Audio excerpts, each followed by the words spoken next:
રાજ કપૂર ભારતીય સિનેમાના શોમેન. ભારતીય ફિલ્મ ઇતિહાસના સૌથી પ્રતિભાશાળી કલાકારોમાંથી એક હતા. 2 જૂન 1988ના રોજ તેમનું અવસાન થયું હતું.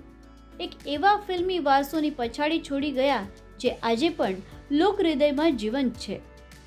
અનેક ફિલ્મ નિર્માતાઓ અને કલાકારો માટે પ્રેરણારૂપ છે. તેમની 37મા પુણ્યતિથિએ ચાલો યાદ કરીએ તેમના યાદગાર ગીતો અને કેટલી અજાણી વાતો. શોમેન તરીકે જાણીતા રાજ કપૂર જીવનમાં ક્લાસિક હતા.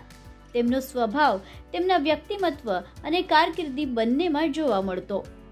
ચેમ્બુરમાં રહેતા અને કામ કરતા હતા અને ત્યાંના અનેક રેસ્ટોરન્ટની મુલાકાત લેતા. ખાવાના શોખીન રાજ કપૂર ચેમ્બુર રેલવે સ્ટેશન સામે આવેલા ગુપ્તા ભેળ સ્ટોલ પર પાણીપુરી ખાવા જતા. તેમને ચેમ્બુરની એક કેફેમાં રવા ડોસા અને મેદુવડા ખૂબ જ ભાવતા. એ કેફેમાં તેમનું ફિક્સ ટેબલ હતું અને તે ટેબલની ઉપર તેમનો ફોટો પણ લગાવેલો હતો.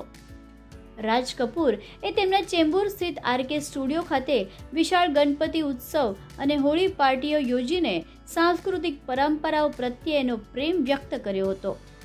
રાજ કપૂરની ફિલ્મોમાં સામાજિક મુદ્દાઓ, ગરીબી, સંઘર્ષ અને નિર્દોષ પ્રેમને વિષયરૂપ કરાતી. તેમની ફિલ્મોમાં સંગીત અને દૃશ્યો પણ એટલા જ મોહક હોય છે. સંગીતકાર શંકર જયકિશન અને ગીતકારો શૈલેન્દ્ર તથા હસરત જયપુરીની સાથે તેમના સહયોગથી અમર ગીતો સર્જાયા. રાજ કપૂરે ભારતીય સિનેમાને વૈશ્વિક સ્તર પર પહોંચાડ્યું. ખાસ કરીને તેમની ફિલ્મો આવારા અને શ્રી 420 આજે પણ રશિયા, જાપાન, ચીન અને મધ્ય પૂર્વના દેશોમાં ખૂબ જ લોકપ્રિય બન્યા હતા. પોતાનું ચાર્લી ચેપ્લિન જેવી શૈલીનું પાત્ર ખૂબ જ ઓળખાય તેવું બનાવતા. રાજ કપૂરે એક તરફ મનોરંજક ફિલ્મો બનાવતા તો બીજી તરફ સામાજિક સંદેશ આપતા ફિલ્મકાર પણ હતા. તેમને પ્રેમને નવા દૃષ્ટિકોણથી રજૂ કર્યો. ચાલી ઉંમરની મીઠાશ બોબીમાં હોય કે સત્યમ શિવમ સુંદરમમાં શારીરિક અને આધ્યાત્મિક પ્રેમ વચ્ચેનો તફાવત બતાવતો હોય. તેમને દાદા સાહેબ ફાળકે એવોર્ડ અને પદ્મભૂષણ સહિત અનેક પુરસ્કારો મળ્યા હતા. આજે પણ રાજ કપૂરના ગીતો દરેક પેઢીના લોકોના હોઠ પર જીવંત છે.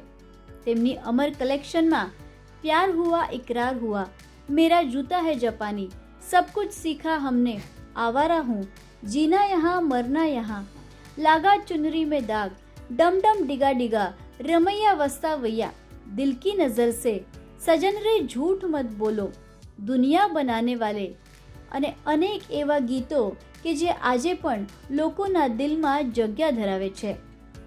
એવું પણ કહેવાય છે કે રાજ કપૂરના ગીતો પેરિસના આઈફેલ ટાવર સુધીમાં ગવાતા હતા. ચાલો આજના દિવસે ગ્રેટ શોમેનને ભાવપૂર્ણ શ્રદ્ધાંજલિ આપીએ.